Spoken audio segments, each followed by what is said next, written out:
Welcome to Learn PTE HUB. I'm Sidhu, and I'm here to help you ace your PTE exam. Whether you are just starting your PTE journey or looking to boost your score, you've come to the right place. On this channel, you'll find comprehensive lessons, expert tips, and practical strategies to master every section of the PTE exam. Don't forget to subscribe and hit the bell icon so you never miss an update. Let's get started and conquer the PTE together.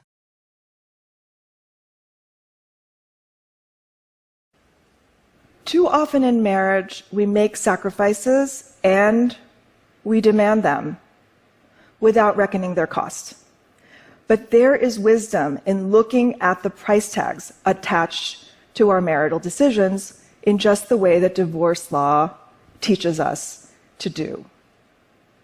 What I want is for people to think about their marital bargains through the lens of divorce and to ask, how is marriage a sacrifice, but an exchange of sacrifice? How do we think about our exchange? Second, how do we think about childcare and deal with the fact that there is no such thing as free childcare? How do we deal with the fact that some things can be separate and some things can be together, and if we don't think about it, then it will all be part of the joint enterprise. So basically, what I want to leave you with is that in marriage or divorce, people should think about the way that till death do us part, marriage is forever.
Ultimately, the most important thing for learning is not the way the information is presented, but what is happening inside the learner's head.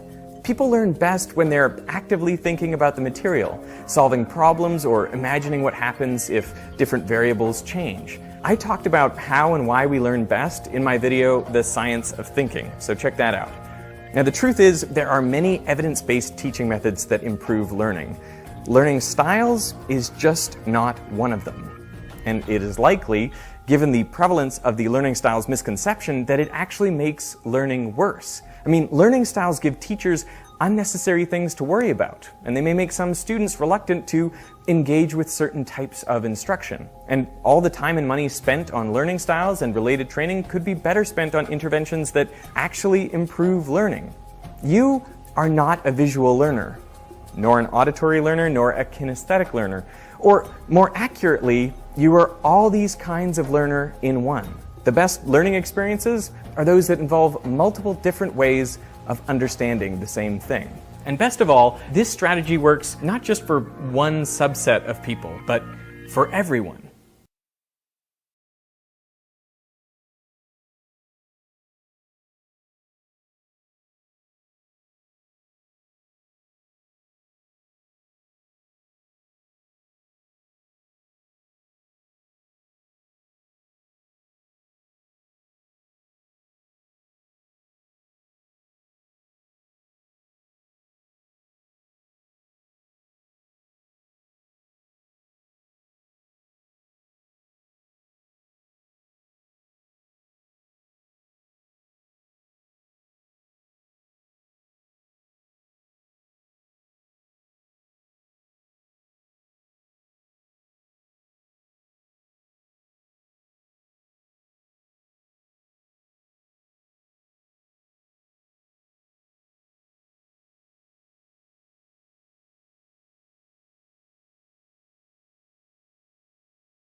The structure of a language forces us to attend to certain aspects of language, at the moment of using that language.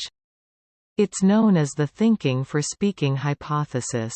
There's evidence that language involves some kind of image simulation and that has a consequence for how we perceive of certain events.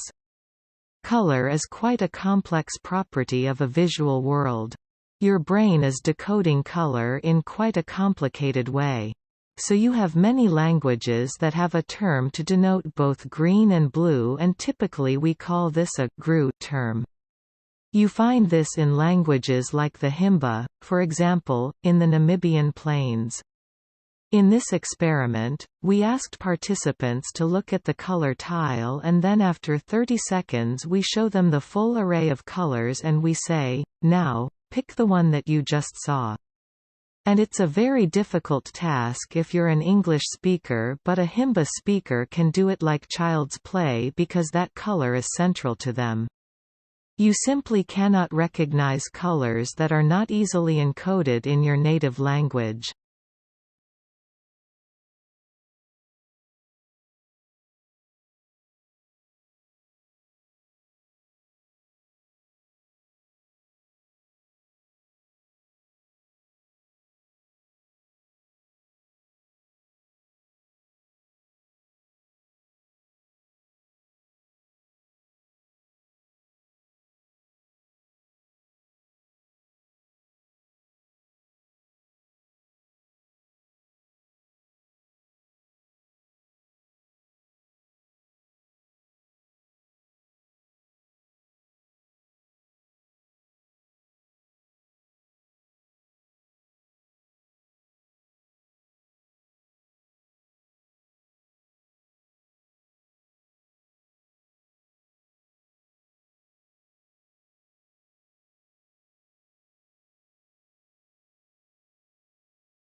Why do we snore?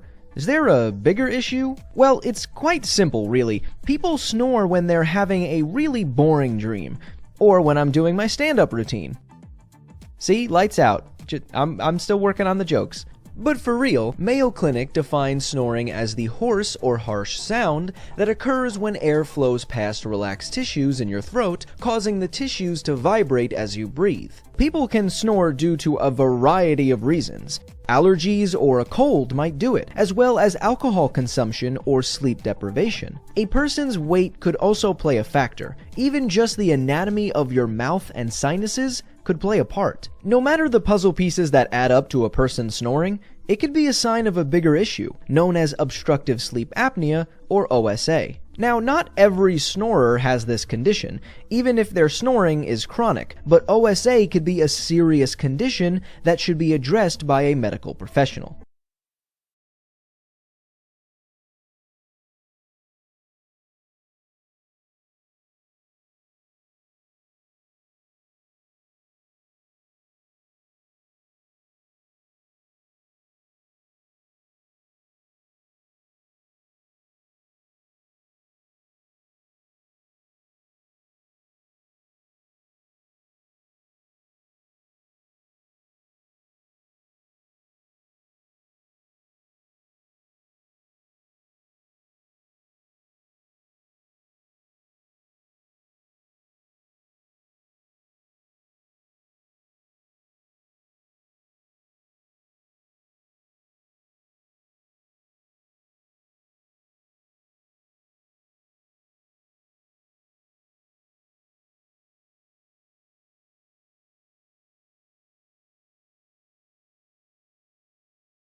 Essentially, when the brain sees something that's novel, it has to burn more energy to represent it because it wasn't expecting that. This feeling that things are going in slow motion is a trick of memory. In other words, when you're in an emergency situation, a part of the brain called the amygdala comes online. This is your emergency control center. It lays down memories on what amounts to a secondary memory track. These are very dense memories. And you're noticing everything around you and writing it all down. So when the brain reads that back out, there's such a density of memory there that the brain's only conclusion is that must have taken a long time. And I think this offers an explanation for why people think that time seems to speed up as they grow older. And it's because when you're a child, everything's new to you. You're figuring out the rules of the world. You're writing down a lot of memory. And so when you look back at the end of a year, you have a lot of memory of what you've learned. But when you're much older and you look back at the end of a year, you're probably doing approximately the same stuff you've been doing for the X number of previous years. And so it seems like the year just went by in a flash.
If you did, please give this video a thumbs up and subscribe to the channel for more PTE-related content. Don't forget to leave a comment below letting me know what you think, or if you have any questions. Thanks for watching. I will meet you soon, our next video.